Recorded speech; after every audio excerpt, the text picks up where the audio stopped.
Brazil তো তাও ২৩টি লাল কার্ড দেখেছে। মনে হতে পারে এটাই বিশ্ব রেকর্ড, তবে সেটা অনেক আগেই দখল করে রেখেছে আর্জেন্টিনা, যা স্পর্শ করতে পারেনি ব্রাজিল। সেলেসাওদের রেকর্ড যেখানে ২৩টি লাল কার্ড, আর্জেন্টিনার রেকর্ড সেখানে ৩৬টি, যা বিশ্ব রেকর্ডের পাতায় আছে। এমনকি আর্জেন্টিনার এই রেকর্ড জায়গা পেয়েছে গিনেস ওয়ার্ল্ড রেকর্ডসের বইয়ের পাতায়। তাই ব্রাজিল সমর্থকরা একটু হলেও স্বস্তির নিঃশ্বাস ফেলতেই পারে, কেননা তাদের লজ্জার রেকর্ড অনেক আগেই আর্জেন্টিনা দখল করে নিয়েছিল। ইতোমধ্যে ব্রাজিলের ঘরোয়া লিগে মিনেইরো চ্যাম্পিয়নশিপের ফাইনালে ঘটনা তো সবারই জানা। ফাইনালে ক্রুজেইরো ও আতলেতিকো মিনেইরোর মধ্যে ম্যাচে এমন এক কাণ্ড ঘটে যেখানে রেফারি দুই দলের খেলোয়াড় এবং স্টাফ সহ ২৩ জনকে লাল কার্ড দেখায়। এমন একটি ম্যাচের পর স্বাভাবিকভাবে প্রশ্ন ওঠে, এক ম্যাচেই যদি ২৩ জন লাল কার্ড দেখেন এবং সেটি যদি বিশ্ব রেকর্ড না হয়, তাহলে বিশ্ব রেকর্ড কোনটি? অর্থাৎ এক ম্যাচে সর্বোচ্চ কতজন খেলোয়াড় লাল কার্ড দেখেছেন, এই লাল কার্ডের সংখ্যাটাই কত? এই রেকর্ড জানতে হলে ব্রাজিল থেকে চোখ সরিয়ে এবার মনোযোগ দিতে হবে আর্জেন্টাইন ফুটবলের দিকে, কারণ সর্বোচ্চ লাল কার্ডের রেকর্ডটি আর্জেন্টাইন ফুটবলের দখলে।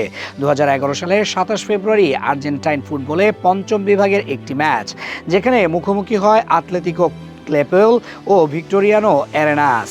এই ম্যাচেই দুই দলের সব খেলোয়াড় ও কোচিং স্টাফ মিলিয়ে মোট ৩৬ জন লাল কার্ড দেখেন, যার মধ্যে ২২ জন ছিলেন দুই দলের একাদশের খেলোয়াড় এবং বাকি ১৪ জন কোচিং স্টাফ ও বেঞ্চের খেলোয়াড়। সিনিয়র পর্যায়ে ফুটবলে এক ম্যাচে এটাই সর্বোচ্চ লাল কার্ড দেখার বিশ্ব রেকর্ড। কিন্তু প্রশ্ন হলো, এত লাল কার্ড কেন?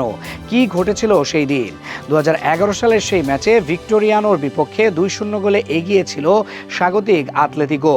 ভিক্টোরিয়ানো দলের খেলোয়াড় রদ্রিগো সানচেজ আতলেতিকোর জোনাথান লেদেসমার ওপর হঠাৎ চড়াও হন। এরপর মূল ঘটনা শুরু। দুই দলের খেলোয়াড় এক পর্যায়ে ব্যক্তিগত লড়াই শুরু করেন, যে লড়াই মাঠ ছাড়িয়ে চলে যায় ডাগ আউটে।